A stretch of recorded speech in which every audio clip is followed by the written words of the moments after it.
ప్రశ్నించే గొంతుకపై మరోసారి నియంతృత్వ కాంగ్రెస్ సర్కారు ఉక్కుపాదం మోపింది. సింగరేణిలో అక్రమాలపై నిలదీసిన మాజీ ఎంపీ చెన్నూరు మాజీ ఎమ్మెల్యే బాల్కసుమన్పై కక్ష సాధింపునకు దిగి అక్రమ కేసులు బనాయించింది.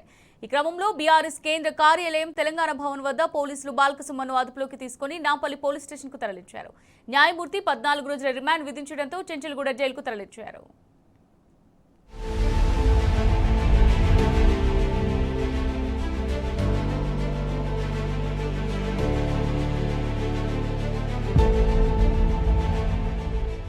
సింగరేణిలో అక్రమాలపై నిలదీసినందుకు మాజీ ఎమ్మెల్యే బాల్కసుమన్ను పోలీసులు అరెస్టు చేశారు.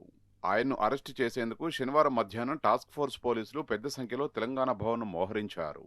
పోలీసులు బలవంతంగా భవన్లోకి వెళ్లేందుకు ప్రయత్నించడంతో వారిని బీఆర్ఎస్ కార్యకర్తలు నాయకులు నిలువరించారు. 4 రోజులుగా మిన్నకుండి కోర్టుకు సెలవు రోజుల్లో ఎందుకు అరెస్టు చేస్తున్నారని ప్రశ్నించారు. ప్రజాపాలన అంటే అక్రమంగా నిర్బంధించడమేనా అంటూ నిలదీశారు. ఇందిరమ్మ రాజ్యం, ఇదేమి దౌర్జన్యం, పోలీస్ జులుం నశించాలి, రేవంత్ రెడ్డి డౌన్ డౌన్ అంటూ నినాదాలతో హోరెత్తించారు. ఈ క్రమంలో పోలీసులు కార్యకర్తలతో దురుసుగా ప్రవర్తించారు. దాంతో కార్యకర్తలకు ఏం జరగకూడదన్న కారణంతో బాల్కసుమన్ భవన్ గేటు బయటకు రావడంతో పోలీసులు అదుపులోకి తీసుకున్నారు.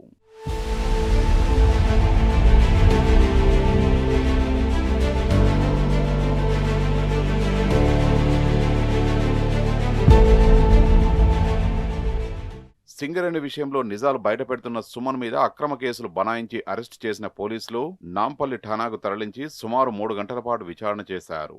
ఈ నెల 26న సింగరేణి సంస్థ ఇన్స్పెక్టర్ ఆనంద్ ఫిర్యాదు మేరకు కేసు నమోదు చేశారు.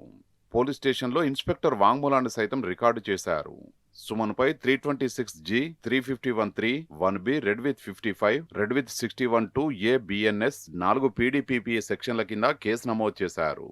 ప్రభుత్వ దవాఖానాలో వైద్య పరీక్షలు నిర్వహించి సుమన్ను నారాయణగూడలో మెజిస్ట్రేట్ ఎదుట హాజరుపరచగా 14 రోజుల జ్యుడిషియల్ రిమాండ్ విధించారు.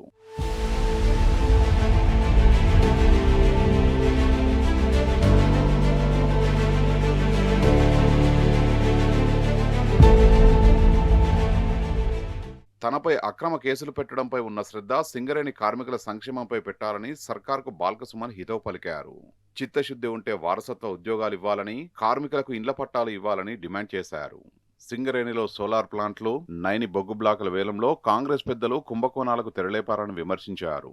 కేసీఆర్ పాలనలో వెలుగులు విరజిమ్మిన సింగరేణి కాంగ్రెస్ హయాంలో బొందలగడ్డగా మారిందని ఆవేదన వ్యక్తం చేశారు. కార్మికుల కష్టాల గురించి మాట్లాడితే ఓర్వలేక కేసులు పెట్టి జైలుకు పంపే కుట్రలు చేస్తున్నారని విమర్శించారు. చట్టాన్ని గౌరవించే, రాజ్యాంగాన్ని అనుసరించే వ్యక్తిగా పోలీసులకు సహకరిస్తానని స్పష్టం చేశారు.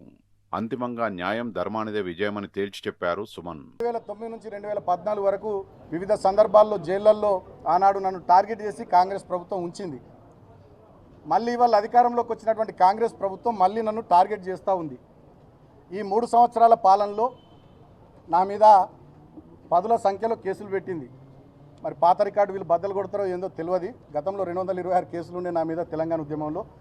మొన్నటికి మొన్న మీరు చూస్తే క్యాతన్పల్లి మున్సిపాలిటీలో 22 వార్డుల్లో 14 వార్డులు మేము గెలుచుకుంటే కేవలం 7 వార్డులు గెలుచుకున్న కాంగ్రెసు అన్యాయంగా క్యాతన్పల్లి మున్సిపాలిటీ చైర్మన్ స్థానాన్ని కైవసం చేసుకోవాలని కుట్ర చేసి నా మీద, నాతో పాటు మా నాయకులు 25 మంది మీద అక్రమ కేసులు పెట్టి నన్ను ఆదిలాబాద్ జైల్లో 16 రోజుల పాటు ఉంచారు. అయినా వాళ్ళ కడుపు మంట ముఖ్యమంత్రి రేవంత్ రెడ్డిది, మంత్రి వివేక్ది, కాంగ్రెస్ ప్రభుత్వ పెద్దల కడుపు మంట చల్లారనట్టుంది. మళ్ళీ ఇప్పుడు అక్రమంగా కేసులు పెట్టిరు. మేము ప్రశ్నిస్తే కూడా, మాట్లాడితే కూడా తట్టుకోలేకుండా ప్రభుత్వ పెద్దలు సంయమనము సహనం లేకుండా వ్యవహారం చేస్తూ ఉన్నారు. అక్రమంగా కేసులు పెట్టి వేధిస్తూ ఉన్నారు. ఇవాళ నన్ను జైలుకు మళ్ళొక్కసారి పంపించాలనే ఆలోచన ముఖ్యమంత్రి రేవంత్ రెడ్డి, మంత్రి వివేక్, ఇతర కాంగ్రెస్ ప్రభుత్వ పెద్దలు చేసి ఇవాళ జైలుకు పంపిస్తూ ఉన్నారు. నన్ను అరెస్ట్ చేసి అక్రమంగా కేసులు పెట్టిరు. డెఫినెట్గా చట్టాన్ని గౌరవించే వ్యక్తిగా నేను పూర్తి స్థాయిలో సహకరిస్తా. అంతిమంగా నేను ఒకటే కోరుతా ఉన్న కాంగ్రెస్ ప్రభుత్వ పెద్దల్ని, సరే ఇవాళ మరి ఇప్పటికి నన్ను జైలుకు పంపిస్తున్న రేవంత్ రెడ్డికి, మంత్రి వివేక్కి ఇప్పటికైనా మరి కడుపు మంట సల్లారుతుందో ఏందో చూడాలి. మా మీద పెట్టే శ్రద్ధ, మా మీద చేసే ఎదురుదాడి, మా మీద కేసులు పెట్టి జైళ్ళకు పంపించాలనేటటువంటి దాని మీద ఉన్న మీ తాపత్రయం, దాంట్లో సగమైన మీరు ఇచ్చిన 6 గ్యారంటీల మీద, 420 హామీల మీద, చేవేళ్లలో చెప్పిన SC ST డిక్లరేషన్ మీద, కామారెడ్డిలో చెప్పిన BC డిక్లరేషన్ మీద, వరంగల్లో చెప్పిన రైతు డిక్లరేషన్ మీద, అదేవిధంగా సరూర్ నగర్లో చెప్పిన యూత్ డిక్లరేషన్ మీద పెట్టి ప్రజలకు 4 మంచి పనులు చేయాలని కాంగ్రెస్ ప్రభుత్వ పెద్దల్ని కోరుతా ఉన్నా. అంతిమంగా న్యాయం గెలుస్తుంది, ధర్మం గెలుస్తుంది. జై తెలంగాణ, జై కేసీఆర్, సత్యమేవ జయతే. కాంగ్రెస్ ఇచ్చిన 6 గ్యారంటీలు, 420 హామీల అమలు, సింగరేణిలో జరుగుతున్న అక్రమాలపై ప్రశ్నించినందుకే తనపై రేవంత్ రెడ్డి సర్కార్ కక్ష సాధిస్తున్నదని బాల్కసుమన్ ఆగ్రహం వ్యక్తం చేశారు. కేసులు తనకు కొత్త కాదని, తెలంగాణ ఉద్యమంలో అప్పటి కాంగ్రెస్ పాలకులు 226 అక్రమ కేసులు పెట్టారని గుర్తు చేశారు. మొన్న కేతనపల్లి మున్సిపాలిటీని దొడ్డిదారిన దక్కించుకునేందుకు యత్నించిన కాంగ్రెస్ ను అడ్డుకున్నందుకు 18 రోజులు ఆదిలాబాద్ జైల్లో నిర్బంధించి తీవ్ర ఇబ్బందులు పెట్టారని మండిపడ్డారు. అయినా సీఎం రేవంత్, మంత్రి వివేక్ కడుపుమంట చల్లారలేదని, అందుకే మళ్లీ కేసులు పెట్టారని దుయ్యబట్టారు.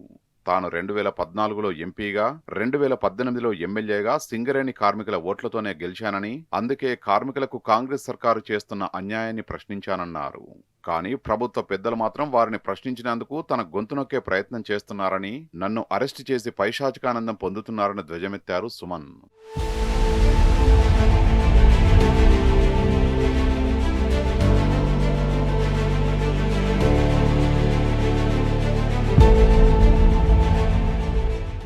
రేవంత్ సర్కారు ప్రజా సమస్యలను గాలికొదిలేసి ప్రతిపక్ష నాయకుల్ని ఇబ్బంది పెట్టడంపైనే దృష్టి పెట్టింది. ప్రభుత్వ వైఫల్యాలను నిలదీస్తున్న వారిపై అక్రమ కేసులు పెట్టి నిర్బంధిస్తున్నది. ఈ దుర్మార్గపు ప్రభుత్వంపై ప్రజలు తిరగబడే రోజులు దగ్గరలోనే ఉన్నాయి.